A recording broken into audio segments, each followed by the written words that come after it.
Viridian, The Green Guide. By Clouds. My Head in the Clouds Not Coming Down. Read by Oakshadow 5.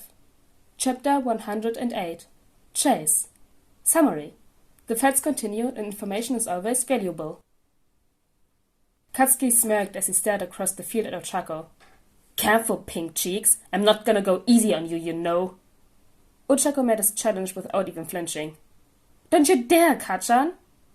Cementas looked to make sure they were both ready before nodding. Begin! Uraraka immediately rushed toward him and tried to get him to float, but he exploded her before that could happen.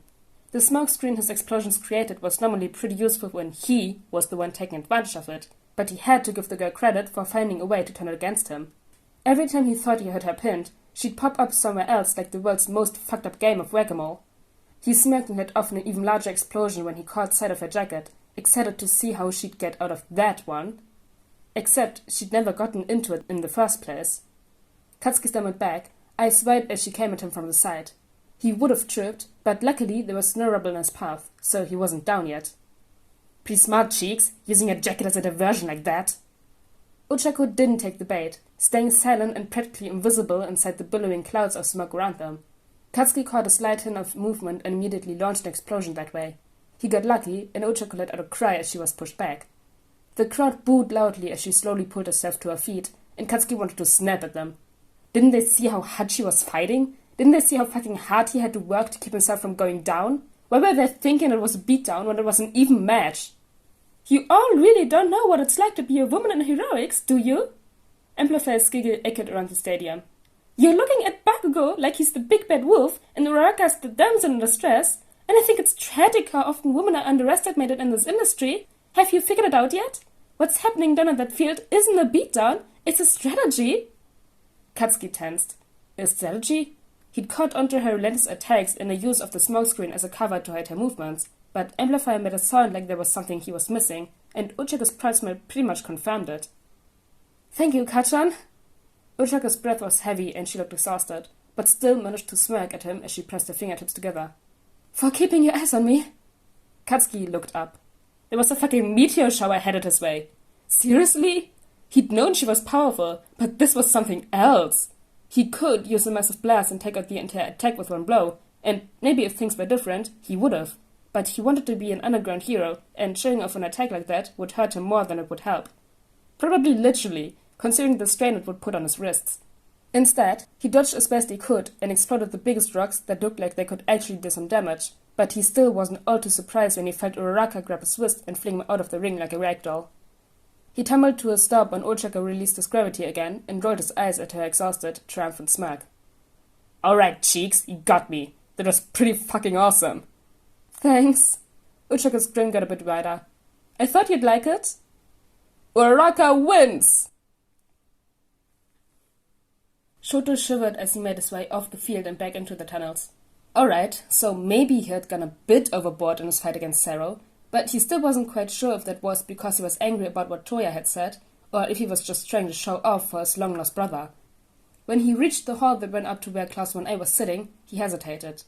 He could turn left and go back to sit with the class, or he could go say hi to his siblings and make sure Toya hadn't annoyed them to death. Fuyumi had texted him their seat numbers, not that he'd been planning on ever using them, so it didn't take him long to find them. Toya and Natsuo were laughing about something, and Fuyumi looked torn about whether her tears were supposed to be happy or annoyed, but she looked mildly amused, so Toya couldn't have done anything too terrible. Hopefully. Natsuo let up when he saw him coming. Yo, dude, you were right. He is alive and he's cool. Toya gave him a smug smile and Shoto narrowed his eyes suspiciously onto Fuyumi's side. They've been bonding over their hatred of Endeavor. Ah, Shoto nodded. That makes sense. Can I join? Fuyumi gave him a mildly disappointed look, but Natsuo grinned. Of course! The glacier probably had Dad rolling in his grave. Did you really need to go that far, though? Fuyumi fretted. Shoto... Still didn't use our fire, Toya pointed out. Could have made an even bigger spectacle if you had. I wasn't trying to make a spectacle, Shoto said stubbornly. I don't need my fire to win. Maybe not, Toya shrugged. But it's still your fire, not the old man's. But enough about that. How's Kachan doing? Not quite sure. Shoto frowned. You guys call me a conspiracy theorist, but he's the one who thinks there's secretly a villain attacking the festival. Unless, of course, he's talking about you, Darby. No, but with the bees. Twer's eyes widened and he jumped to his feet. I gotta go check on something. Good luck on your next match, twerp. Aren't you gonna stay and watch with us? Fuyumi called after him. I'll be back. He was almost too far away for Shoto to catch what he said next. Assuming I kill those bastards before they kill me. Hitoshi was pretty sure that the only reason he wasn't dead yet was because of pure spite. He 100% felt like death warmed over, but there was a certain vindictive pleasure in knowing that the other guy was suffering just as much as he was right now, and probably even more considering that Kurogiri and his vestiges were now on Shinzo's side and actively fighting against the other presence. Shinzo? Aizawa prompted softly. Is something wrong? You haven't said anything in a few minutes. Hitoshi just shook his head, wincing at the twinge of pain that shot through his skull at the movement. He kept his eyes screwed shut and used the pain to steady himself. I'm good. Just needed a minute. This bastard putting up one hell of a fight. Present Next sounded confused. I thought you already asked Oboro to stop. Not him. Shinzo grit his teeth as another wave of resistance hit him like a truck. The other brainwasher. Oh, Meg said helplessly. That sounds fun. Yeah, Shinzo scoffed. It's a real blast. Just take your time, Shinzo, Midnight said. I can always knock him out and we can try again later. No, I can do this. Hitoshi took a deep breath and focused on his quirk. Remember anything the other brainwasher ordered you to forget. Ochako leaned against Katsuki's side and hobbled off the field, focusing on not throwing up all over him. He probably wouldn't say anything if she did, but she was stubborn and refused to make him go through the rest of the day smelling like stomach acid after he'd worked so hard to get them this far in the festival. They met the Medbots at the edge of the field and she collapsed gratefully onto the stretcher. Ochako groaned loudly. Do you think Recovery Girl would remove my stomach if I asked? I can just photosynthesize, get energy from the sun or something. Katsuki snorted. Pretty sure that's not how it works, Cheeks, but if anyone could find a way to do it, it would be you. She rolled over and glared at him half-heartedly. Don't get my hopes up. Katsuki laughed, but followed along beside her as the Medbots took her to Recovery Girl. They met Ida on their way, and he rushed to meet them as soon as he caught her eye. Uraraka, are you alright? I'm fine, Ida. Ochako gave him a tired smile.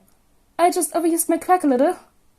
Ida didn't relax. He never really relaxed, but he did seem slightly less worried. That is a relief. I suppose I'm just a bit on edge at the moment, what with your fight and the general education student forfeiting, not to mention seeing Kaminari with that vigilante and whatever is going on with my brother. Katsuki interrupted suddenly. What did you just say? Ida blinked. I said that today has been a little odd, so I was understandably more concerned. Katsuki held a hand up. No, after that. What did you say about a vigilante with Kaminari? Oh, I saw Kaminari and Viridian earlier, Ida said. Aizawa captured him and mentioned something about him joining the class, but my brother is always saying how slippery that particular vigilante is. You're alright? Katsuki pinched the bridge of his nose, looking absolutely pissed. He was here. He still is, Ida frowned. Or at least I believe so. He was going to contact my brother, and I believe got roped into playing support during a villain fight. Of course he did. Katsuki started grumbling under his breath, and even with how close she was to him, Ochako could only catch part of what he said. Fucking idiot. If you ask for someone's number, you call them. You don't. Just asking to get captured at this point. Actually crazy.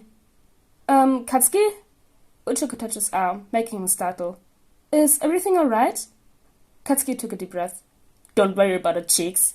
Glasses, can you make sure she makes it to Recovery Girl, okay? I gotta go yell at someone. Alright. Ida looked confused, but dutifully took Katsuki's place at her side as he ran off down the hall. Do you know what that was about? Not sure, Ochako said slowly. But he was talking to a friend earlier, so maybe... It's probably best not to question it too much. Ida nodded, chopping the air. I agree. We must respect our classmates' privacy. Still, Ochako couldn't get it off her mind as Recovery Girl checked her out. She was so preoccupied that she didn't even get the chance to ask Hagakuri how she'd gotten injured, even though she was in the bed right next to her and she had plenty of opportunities. Katsuki had referred to his friend from earlier as Izuku. Did Katsuki know Viridian?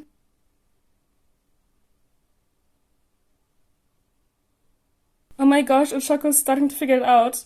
And she also won her match against Katsuki. Well, only because Katsuki didn't want to show off. But she won! Yes! And, by the way, it's also the 1-year anniversary of this podfic. What the fuck, guys? It's been really 1 year since I started this, and we're not even done with this one fanfiction. But yeah, thank you for being here and supporting me for 1 year of this crazy ride. But anyways, guys, I hope you all enjoyed chapter 108 of Viridian the Green Guide, and I'll see you all next time. Bye!